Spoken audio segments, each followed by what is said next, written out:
Howdy. Happy Tuesday, friends. Nice to see you on here today. Thanks for joining. This is a new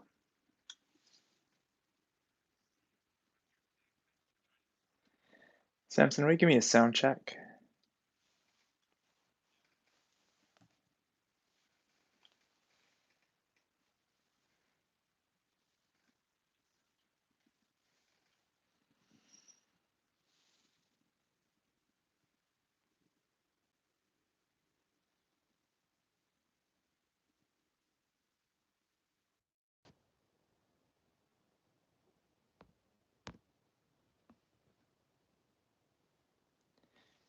Okay, I think this is better.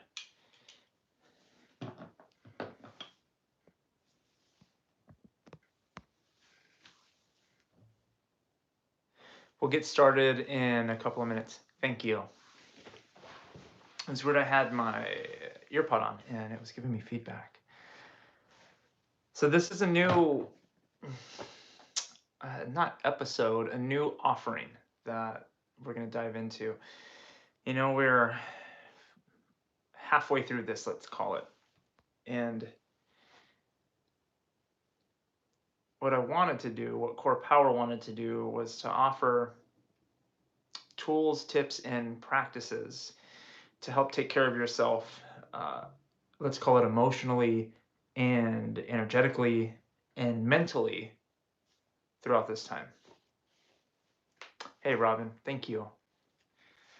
Yeah, if you're on, there's a few of us. Go ahead and say hi, see where you're from.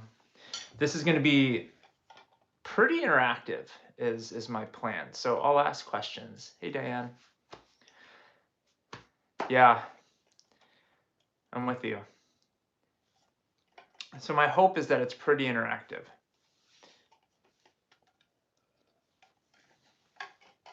I'll ask you questions. I'll have you type in. Samson or myself will try to get to you via the comments. And my hope is that you leave with tools and practices to help you when life gets a little gnarly, because it's gnarly right now. There's definite ebbs and flows, like big ups and downs throughout the day. So what I've learned over the last couple of years is, when I say couple, I've been in this work since, hey Katya, it's I've been actually in this work for over 10 years now, and it has helped me anytime I have fallen below the energetic state line, anytime I have felt despair or hopeless or afraid. And yeah, my intention is to share with you. So we'll get started officially in about a minute. We'll start from the top and we'll go. What you'll need, actually, grab a notebook or a pen and a paper, anything that you can take notes on, even if it's your computer, that's fine as well. So whatever you can take notes on.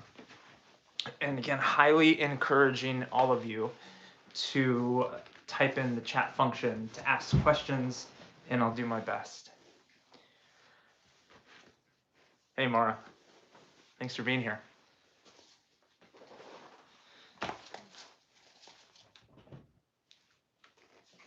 Samson, are you on yet? I'm going to give Samson a message to make sure he can support us.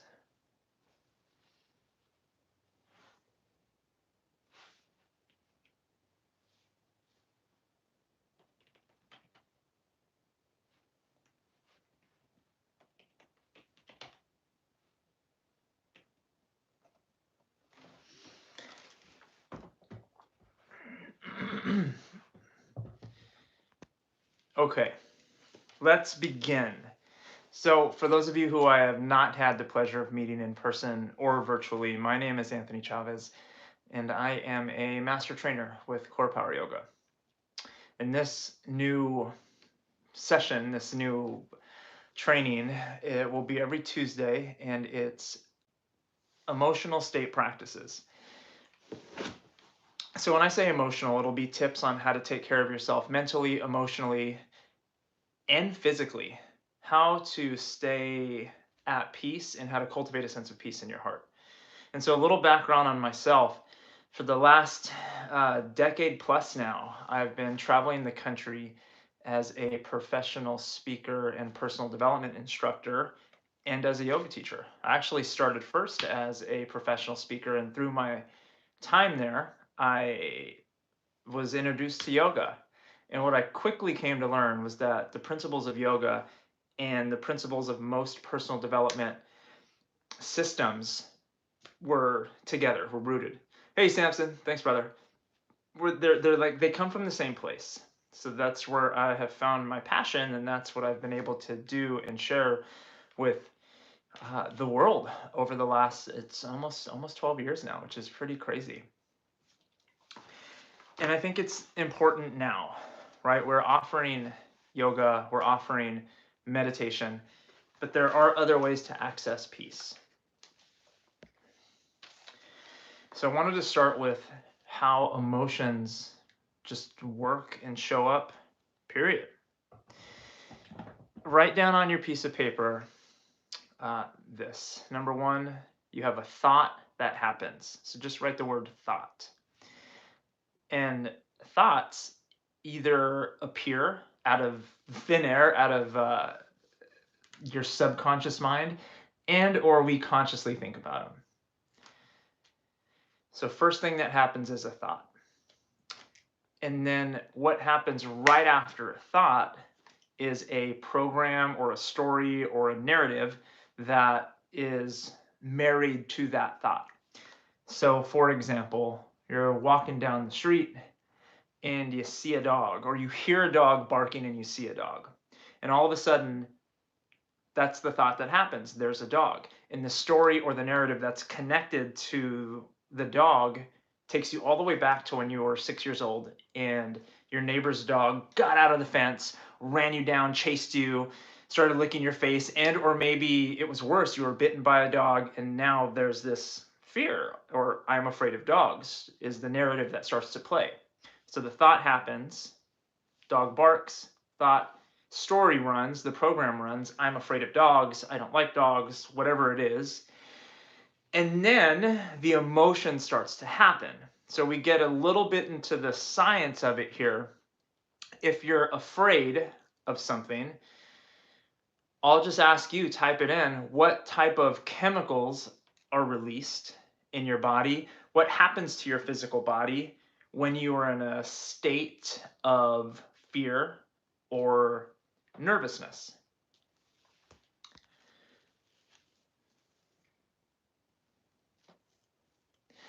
If you're writing things like cortisol release, yes, exactly. Cortisol, adrenaline, all of these chemicals that fight or flight was what I was looking for. But yeah, and actually it's adrenaline, cortisol. So all of these chemicals are released in your body to keep you alive.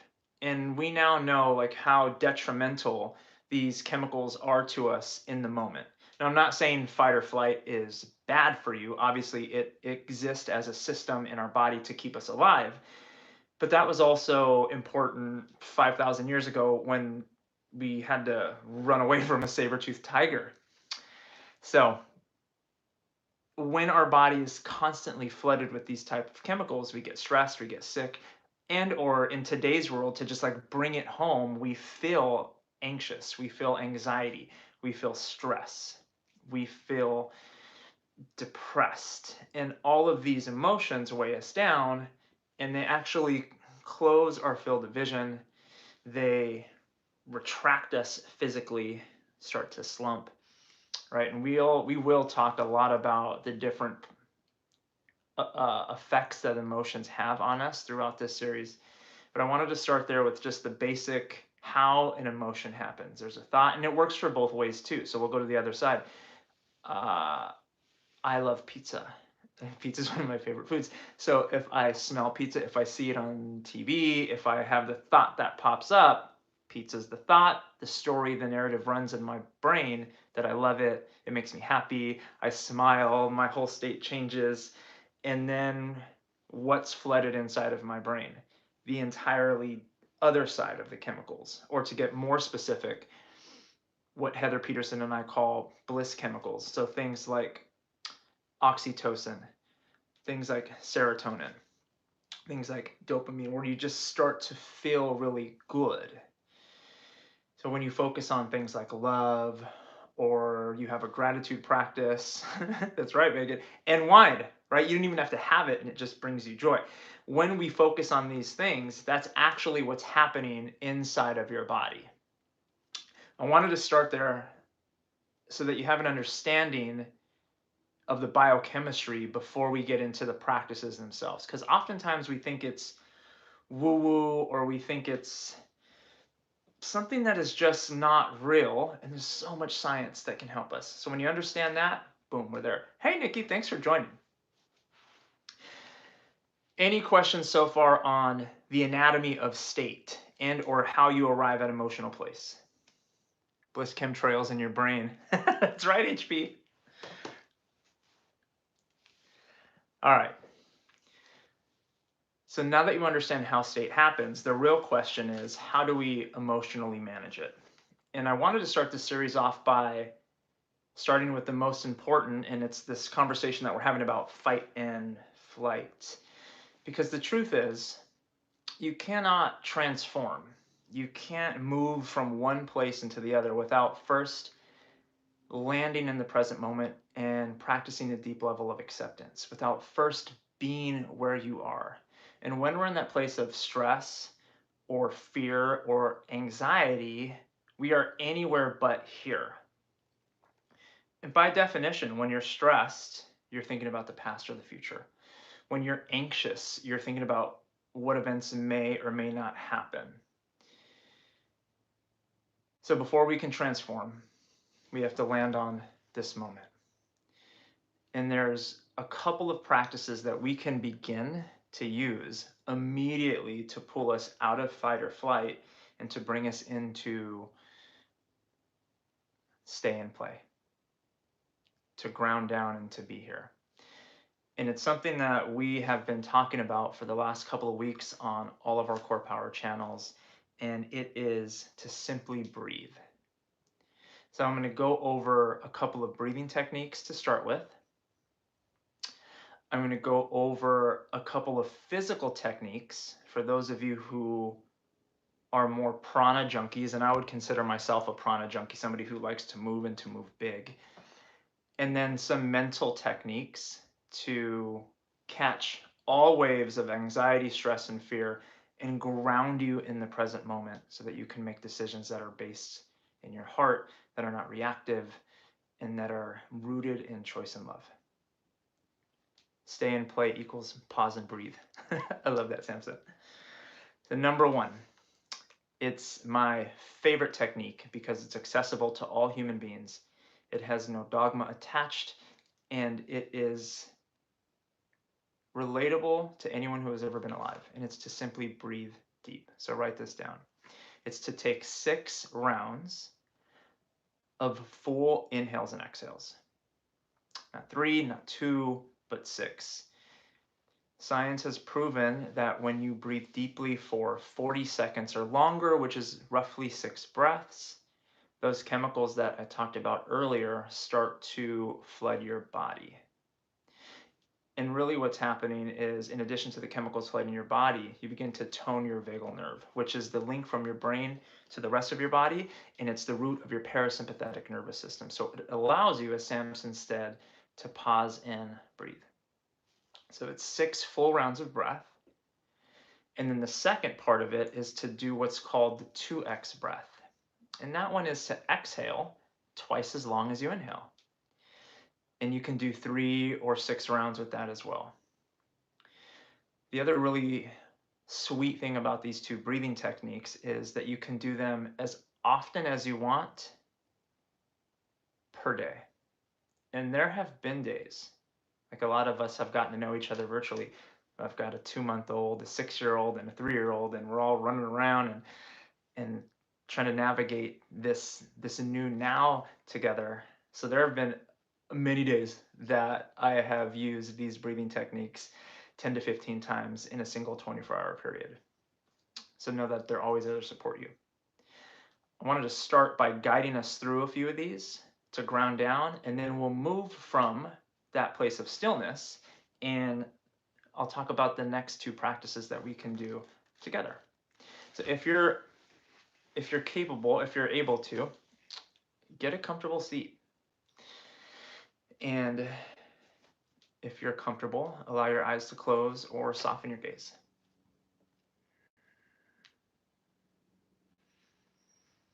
Place your hand on your heart. It doesn't matter which one. Whichever one is naturally available to you, place a hand there. And fall into your breath. Begin to notice how your breath is always supporting you.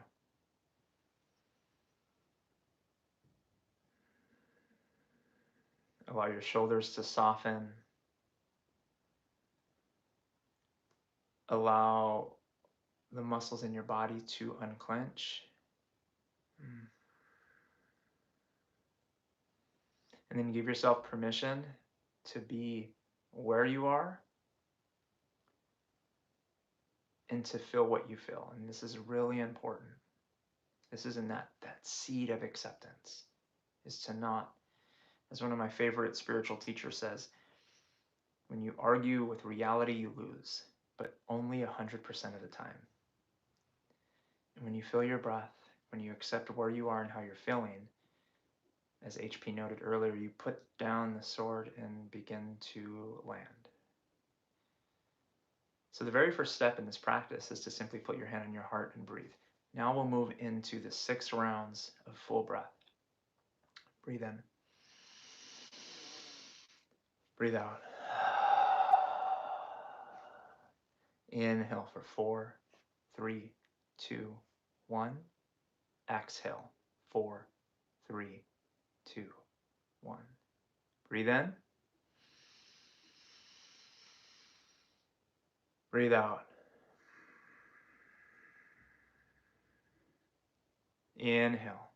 4, 3, 2, 1. Exhale. 4, 3, 2, 1. Breathe in.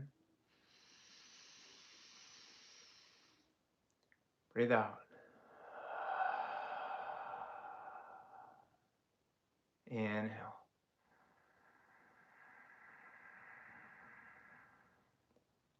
Exhale. Breathe in. Breathe out.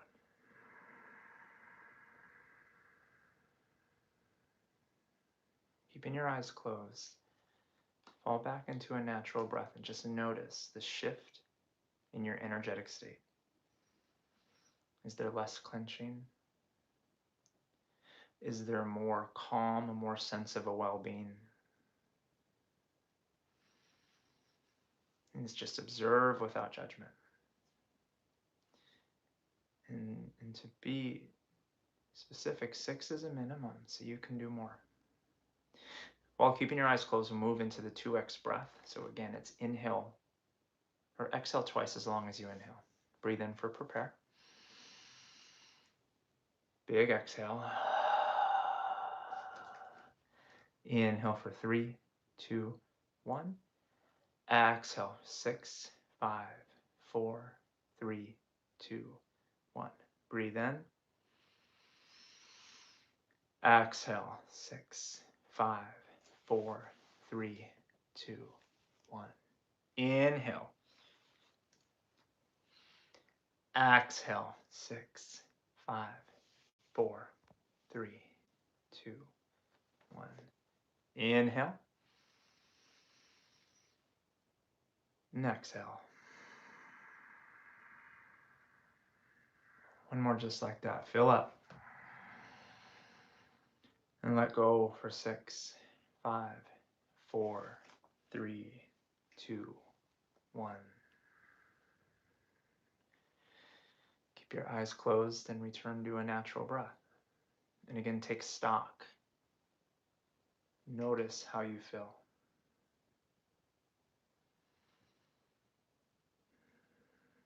once again, feel your hand upon your heart.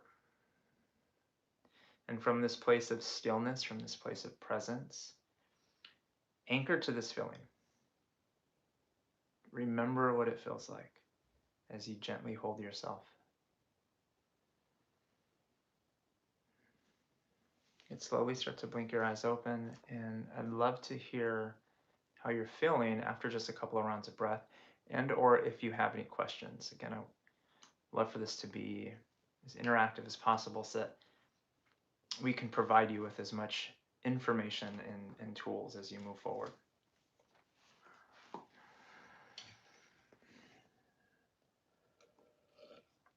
Mm-hmm.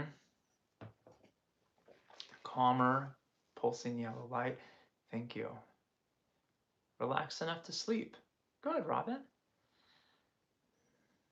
Much calmer and less aggressive. Right on. Thank you for sharing, friends. And that's the point of this number one technique. If you wanted to take it deeper, then, so many of us have these beautiful faith-based practices and traditions that we are a part of, and you can layer in those types of practices with your breath. I love you too, Amy. And it will deepen the sensation of peace and of calm, not only through your subtle body, but with your biochemistry. I love that, Megan. She exhaled what didn't serve her and just let it go. See, and that's the cool thing. Whatever else you're practicing, you can layer on to this idea of breath. So number one, those two breathing techniques are there to serve you anytime and always and as often as you need. Second set of techniques, so back to your notebook, and I'll review those breathing techniques really quick. It's 6 rounds of breath, inhale and exhale at a minimum, and you can do that for 10, 12, or as many as you want. And then a 2x breath, which is simply exhale twice as long as you inhale. So you can go 4 and 8, you can go 2 and 4, you can go 5 and 10. Second series of practices that I wanted to give you to get you out of a state of anxiety or stress or fear or moments when you just feel stuck was to get into your physical body. I learned a long time ago that motion creates emotion and vice versa. And, truth fast, there are times where I'm so, let's call it off, that sitting still and breathing isn't accessible. So when this happens, we tap into this physical body that we live in. This is one that we won't do together. If you sign in for the body weight sculpt that I'm teaching in a little bit, then for sure you'll get it. But number one is to write this down. Fire it up or freeze it. Fire it up or freeze it. So we'll talk about the fire it up first. Fire it up means to move your body and to get your heart rate pumping. And I'm not talking about C2 level heart rate pumping. I'm not even talking about sculpt. What I'm talking about inside of sculpt is a cardio blast. So get yourself into a maximum heart rate zone. Think burpees, think sprints, think turbo jumping jacks, mountain climbers for a minimum of a minute. Get yourself beyond that place that you're comfortable, where you literally cannot breathe, where you are chasing your breath. And there is something so magic that happens when you get out of your head and into your body via pumping your heart. And so many of us are used to controlled scenarios because that's how classes are, and they're safe, and we want to take care of ourselves, and there's a goal, and we're looking to maintain fitness and X, Y, and Z forever. But what I'm sharing with you right now, this practice is simply to move away from stress and fear and anxiety. So it's to sprint. It's to do something physical as high and as hard as you can until it feels like your heart is going to jump out of your chest. Burpees to unlock the power of your heart. Yes. But Heather, it's not just 8, it's not just 20. It's going to be whatever, I would say, whatever you can't handle, plus 8. It's as if you are short-circuiting the brain. And you are stopping the incessant stream of thought that take you into the future and the past. Because I promise you, when you are an all-out sprint, when you are on burpee 27 and you're only used to doing 12 or 16 at a time, oh, sweethearts, the the thoughts stop on their own because all you feel is your beating heart and your lungs on fire. So that's number one. Burpees. Actually, type in, what are some of your favorite ways to get your heart pumping big? For me, it's burpees. It's actually sprinting. It's getting out in the driveway and just running up and down, or sprinting on an indoor bicycle if you have that right now. It's doing air squats, up and down, hill sprints. Oh, that's a lot. Oh, 2 of you hill sprints. That just hurts thinking about it. Spinning, yeah. Let's hear a few more. Jumping jacks, indoor bike. Good. A really cool place to try it on during this time right now is when you take the bodyweight scope classes or the yoga scope classes in the morning. When the cardio section comes up, is to just let it fly. Throw down, leave everything you've got on that yoga mat, and you'll find that place. Clarity is on the other side of it, right? It's the physical manifestation of Yoga Sutra 1.2. Yoga Sutra 1.2 says yoga is the cessation of the fluctuation of the mind stuff. One of the best ways to do it is to get out of here and into here. Dancing, yes, dancing. You're getting into something else, and I'll hold it for a second. So that was fire it up. Freeze it is different. Freeze it is to get your body into some extremely cold temperatures. So the easiest and most Mari made me laugh. The easiest and most accessible way to put your body in the cold is to take a cold shower. Wim Hof teaches this. There's a lot of cold therapies that are available right now. It's kind of trendy, and I'm glad because it works.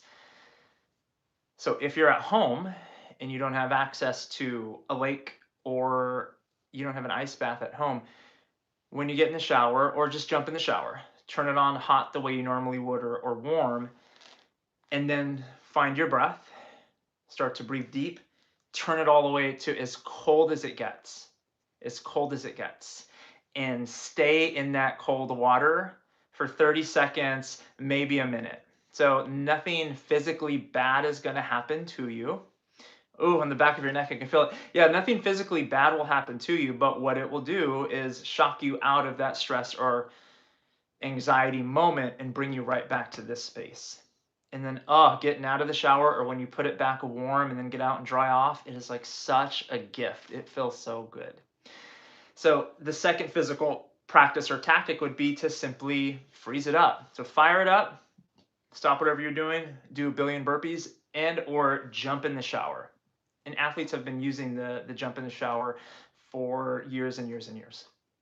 Questions on cold therapy or thoughts, or anyone who has tried it. If you want to geek out on it with me later, there are some really cool ways that you can give yourself or create an ice bath at home with simply a big bucket and or a freezer if you had a little bit more space in your house. Has anyone actually tried a cold therapy? Heather, I saw a comment from you. Em, have you jumped in an ice cold shower?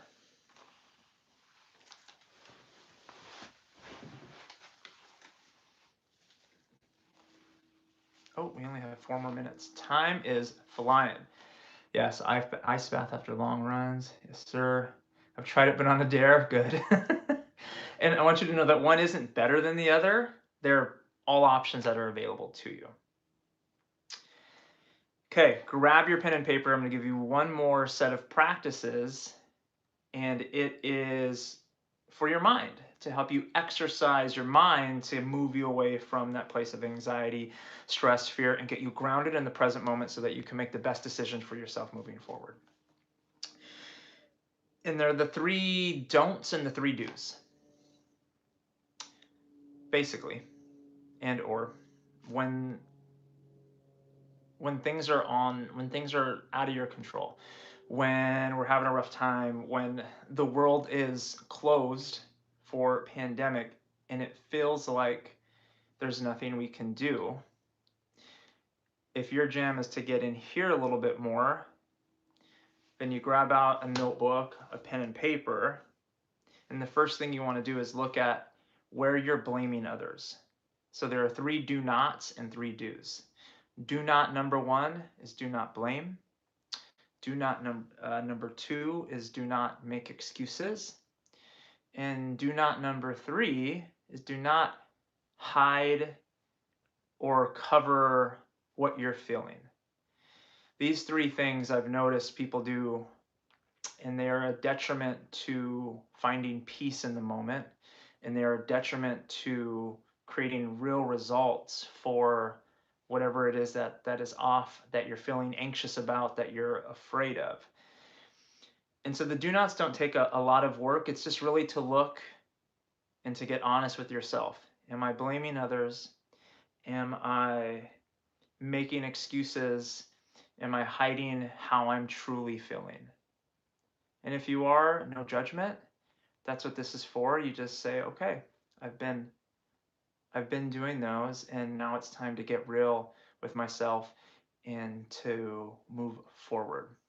And again, what I've noticed is that anytime I'm in blame or making excuses or hiding, I'm just not being honest with the reality of the situation. I'm out of acceptance with reality, and or I'm, as we said earlier, arguing with reality, and the result is that I'm always going to lose. So first and foremost is to make peace with all of it.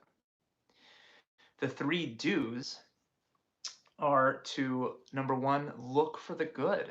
Look for the good in any given situation. And yes, this is a skill, and it may take a long time to cultivate this practice.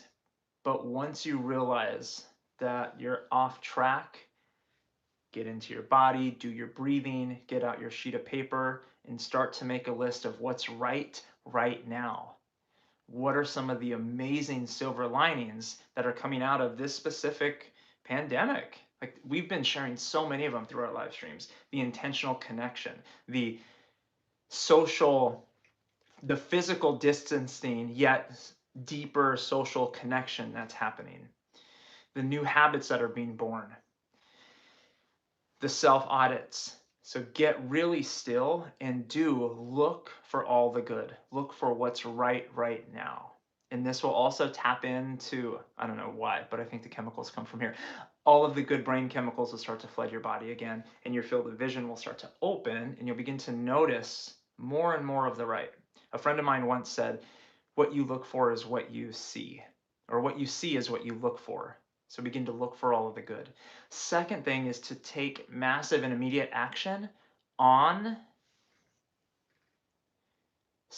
massive and immediate action on the things that you can control. So much of what's happening right now in the world is out of our control.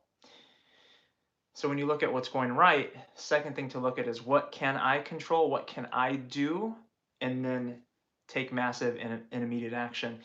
There's something, action cures fear.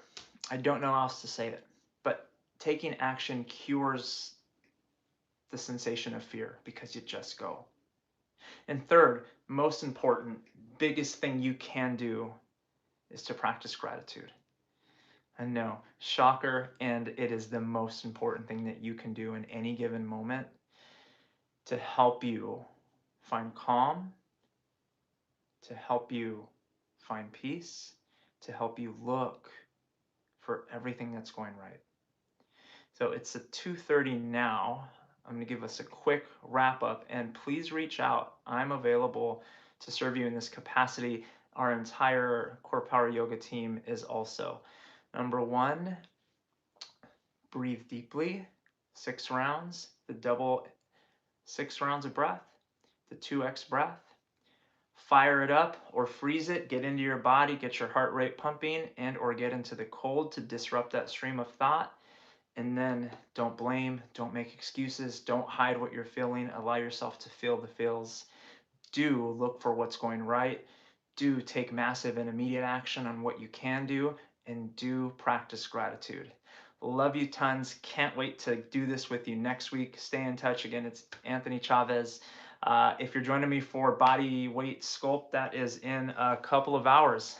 Love ya. See ya. Bye bye.